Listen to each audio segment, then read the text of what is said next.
I work in the building. What do you do? I'm an architect.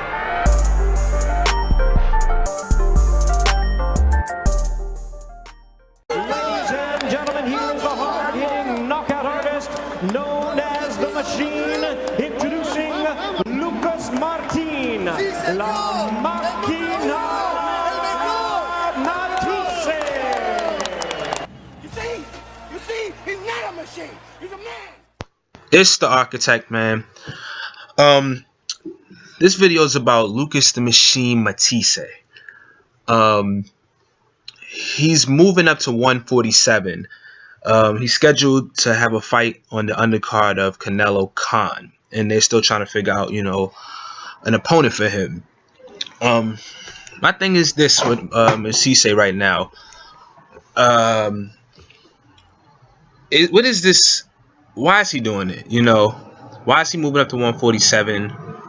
What is he planning on? What is his future plans, man? Because I remember, it's crazy to even think about it. About 5 years ago now, I believe, he had fought Zab Judah, and that was the fight, you know, in which he was, you know, getting to test the older guy and trying to, you know, get that name out there as the Machine. He was supposed to, you know, be destroying and mauling everybody. So that was his first real test. And although he lost that fight, he did look impressive. I mean, you could have given the fight to either guy. No, I can't remember. I haven't watched a fight in a little while now. I've seen it a few times, but I think I may have given him the fight. I'm not sure. But regardless, you know, he wasn't as impressive as some may have thought he was going to be. Now, granted, you know, Zab has the ability to make just about any fight an interesting fight. Zab is a guy that fades at the end, and you know, that's why I kind of thought, you know, maybe Zab, you know, the way Matthysse was hitting him, I thought he would be able to wear him out and get him out of there. But that was the first real adversity we've seen, and it would be somewhat of a pattern for Matthysse. You know, as far as I'm concerned, Matthysse is what, one in 5 in his big fights, you know, with his only win being against Lamont Peterson. But against Zab, Devin Alexander, you know, Devin Alexander was another, you know, controversial one. Danny Garcia, Victor Postal. I mean, I could say Ruslan. I mean, I can go 2 for 6. But I don't know. Ruslan is an interesting character. I think Bradley gave him a little too much. I would say he allowed him to do certain things that he didn't need to allow him, and he's been living off of that a lot. Not to say he's a terrible fighter, but you know, I never really thought he was that great. So, but I would say really, you know, he had 5 big fights. If I'm not mistaken, 2 of them for world titles, which was against Danny Garcia and Victor Postal. And he, you know, didn't win either of those fights. You know, I remember when the Danny Garcia fight was coming up, and I was just like, everybody was picking him to knock out Danny Garcia. I mean, I couldn't believe it. I was like, this is crazy. I was so sure about a fight. That's one of the most. I haven't been so sure about a fight in a long time, and since then, the Danny Garcia Lucas Matthysse fight.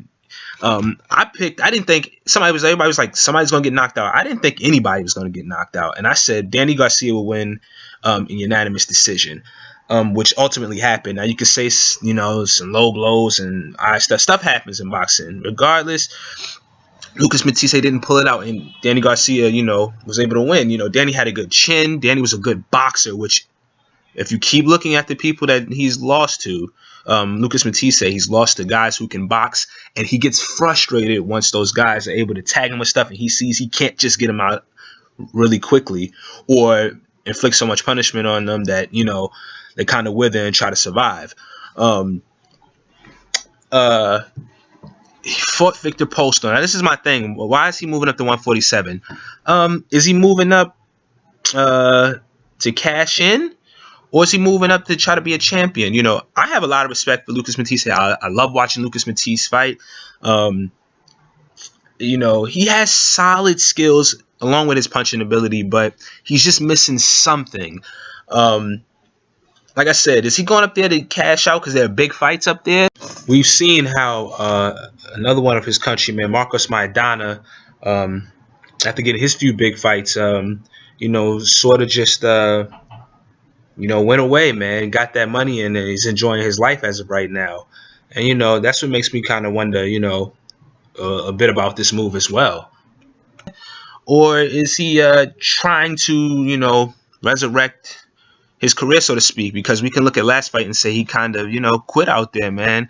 I don't know how he was feeling, so I can't just kill the man. You know, we've seen Miguel Cotto and, you know, Roberto Duran, you know, kind of, you know, just give way in the fight and just, you know, say they're going to live to fight another day.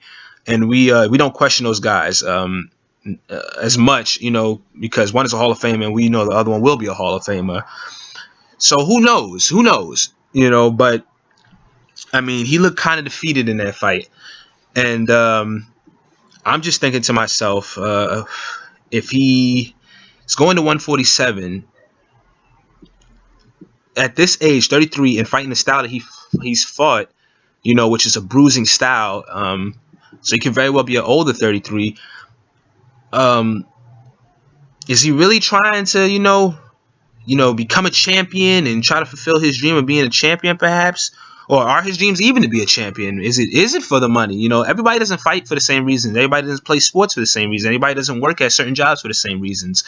So, I mean, it could be for the money or it could be to be great. But all I know is when I look at the 147-pound division, welterweight division, I'm just thinking about the guys up there. And I'm like, I really don't know who Lucas Matthysse can beat.